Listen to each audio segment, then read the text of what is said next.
ఈ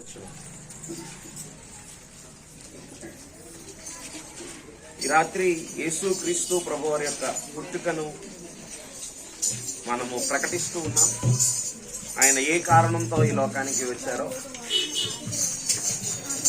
ఆయన ఎందుకు జన్మించారో అనేటువంటి కారణాన్ని మనం ప్రకటిస్తూ ఉన్నాం. పరిశుద్ధ గ్రంథమైనటువంటి బైబిల్లో యెషయా గ్రంథం 9వ అధ్యాయం 2వ వచనంలో ఇలా రాయబడి ఉంది: చీకటిలో నడుచు జనులు గొప్ప వెలుగును చూచుచున్నారు, మరణ ఛాయ గల దేశ నివాసుల మీద వెలుగు ప్రకాశించును. చీకటిలో నడుచు జనులు గొప్ప వెలుగును చూచుచున్నారు, మరణ ఛాయ గల దేశముల మీద వెలుగు ప్రకాశించును. దయచేసి గమనించండి, యేసుక్రీస్తు ప్రభువారు ఈ లోకానికి వెలుగుగా జన్మించారు. ఆయన ఏం చెప్పారంటే, లోకమునకు నేను వెలుగై ఉన్నా. అందరూ చెప్తారా? యేసు ప్రభువారు లోకానికి వెలుగు.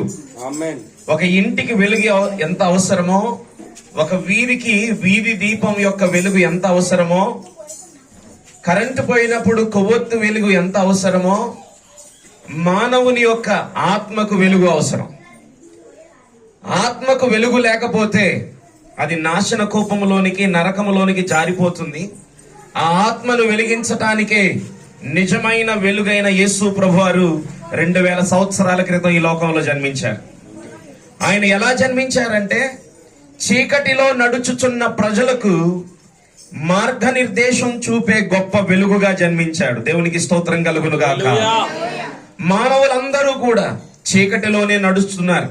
మీరు అనొచ్చు, మా ఇంటిలో దీపాలున్నాయి, మా వీధుల్లో దీపాలున్నాయి, లేకపోతే కొవ్వొత్తుల వెలుతురు మాకు అందుబాటులో ఉంది, పగలు సూర్యుని వెలుగు, రాత్రి చంద్రుని వెలుగు, వెలుగులోనే ఉన్నాం కదా అని అనుకోవచ్చు.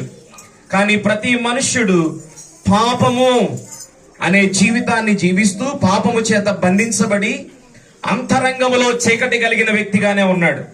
ఆ చీకటిని పారద్రోలడం నిజమైన వెలుగుకు మాత్రమే సాధ్యం. పాపం అనే చీకటి విద్యుత్ శక్తి ద్వారా వచ్చే వెలుగు వలన పోదు.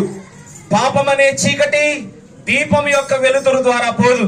పాపం యొక్క చీకటి ప్రకాశిస్తున్న చంద్రుడు, నక్షత్రాలు, సూర్యుని యొక్క వెలుగు వలన పోదు.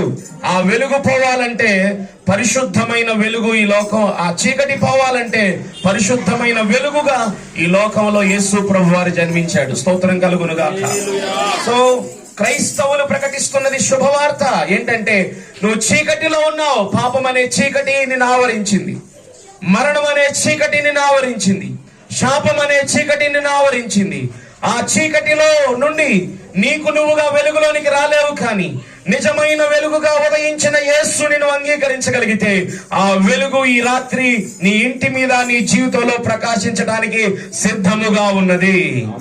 నిన్ను వెలుగులో నిలిపి, నిత్య సత్యములో నిలిపి, నిత్య పరలోక రాజ్యములో చేర్చడానికే యేసు ప్రభువారు ఈ లోకానికి వచ్చాడు. క్రిస్మస్ అంటే అంతే. క్రిస్మస్ అనగా చీకటిలో ఉన్న నిన్ను వెలుగులోనికి నడిపించడమే. క్రిస్మస్ అనగా మరణములో ఉన్న నిన్ను జీవములోనికి నడిపించడమే. క్రిస్మస్ అనగా అసత్యములో ఉన్న నిన్ను సత్యములోనికి తీసుకొని రావడమే. కాబట్టి ప్రియ సంఘమా, ప్రియ జనులారా, 2000 సంవత్సరాల క్రితం యేసు ప్రభువారు లోకంలో ఎలా జన్మించాడు చెప్పండి? వెలుగుగా. చెప్పండి, వెలుగుగా జన్మించాడు. ఆ వెలుగుని మేము గ్రహించాం. ఆ వెలుగు చేత మేము వెలిగించబడ్డాం. ఆరిపోబోతున్న మీ జీవితాలు, నరకపులో కాలిపోబోతున్న మీ జీవితాలు యేసు అనే వెలుగు ద్వారా వెలిగించబడాలనే ఈ రాత్రికాల సమయంలో క్రిస్మస్ శుభములు మేము మోసుకుని వచ్చాం. కనుక ఈ మాటలు వింటున్నటువంటి ప్రియమైన వారలారా, మీరు కూడా మీ జీవితాల్లో నిజమైన వెలుగైన యేసుని అంగీకరించగలిగితే ఈ రాత్రి మీ బ్రతుకులని ఆయన సర్వసత్యములోనికి నడిపించి నిజమైన వెలుగుకరమైన జీవితాలుగా మార్చడానికి ఆయన ఇష్టపడుతున్నాడు. ఈ మాటలు దేవుడు మన వినికిడిలో దీవించునుగాక. ప్రార్థన. మహాపరిశుద్ధ దేవ, నీ ఉన్నత ఘననామమునకు వందనాలు. ఈ రాత్రి సంఘముగా నీ వలన విమోచించబడిన వారముగా, వెలిగించబడిన వారముగా, చీకటి నుండి తప్పించబడి వెలుగుని కనుగొని వెలుగు చేత దర్శించబడిన వారముగా, ఇదిగో మా ప్రియ సహోదరి సహోదరులకు నీ రక్షణ సువార్తను మేము మోసుకొని వచ్చి ఉన్నాం. అయ్యా, నశించిపోవుట ఏ మనుష్యుడు నీకు ఇష్టము కాదు. చీకటిలో మగ్గిపోవుట ఏ మనుష్యుడు నీకు ఇష్టము కాదు. అందుకే చీకటిలో ఉన్న ప్రజలకు వెలుగుని ప్రసాదించటానికే నిజమైన వెలుగుగా ఉన్న మీరు ఈ లోకములో జన్మించారు. ప్రభువా, నీవు మా జీవితాల్లో జన్మిస్తే, మా కుటుంబాల్లో జన్మిస్తే, మాలో ఉన్న పాపమనే చీకటి, శాపమనే చీకటి, అపవాది సంబంధమైన చీకటి పారద్రోలబడుతుంది. ప్రభువా, ఈ మాటలు వింటున్న మా ప్రియ బిడ్డలందరి జీవితాల్లో నిజమైన వెలుగుగా ఈ రాత్రి మీరు జన్మించమని ప్రార్థన చేస్తున్నాము దేవా. అలనాడు బెత్లెహేములో మీరు జన్మించగా ఆ చీకటి పొరలను చీల్చుకొని నిజమైన వెలుగుగా మీరు పుట్టినట్లుగా దేవా, మా ప్రియ బిడ్డలందరి జీవితాలలో నిజమైన వెలుగుగా ఈ రాత్రి మీరు జన్మించమని ప్రార్థన చేస్తున్నాము దేవా. కృపను అనుగ్రహించండి. ఈ చుట్టుపక్కల ప్రాంతాల్లో ఉన్న దేవా బిడ్డలు ఆర్థికంగా, అనారోగ్యపరంగా, కుటుంబ పరంగా దేవా ఏ ఏ విషయాల్లో నష్టాలను చూస్తున్నారో, ఇబ్బందులను ఎదుర్కొంటున్నారో, వేదనకి గురవుతున్నారో, వారందరి సమస్యలను రూపుమాపి వారిని సమాధానకరమైన హృదయముతో, సమాధానకరమైన జీవితాలతో నింపమని మేము వారి కొరకు ప్రార్థన చేస్తున్నాం.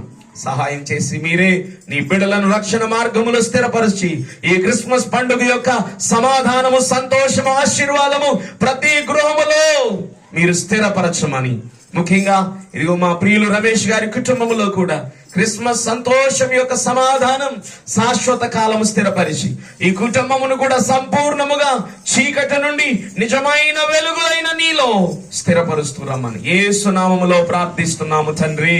ఆమేన్.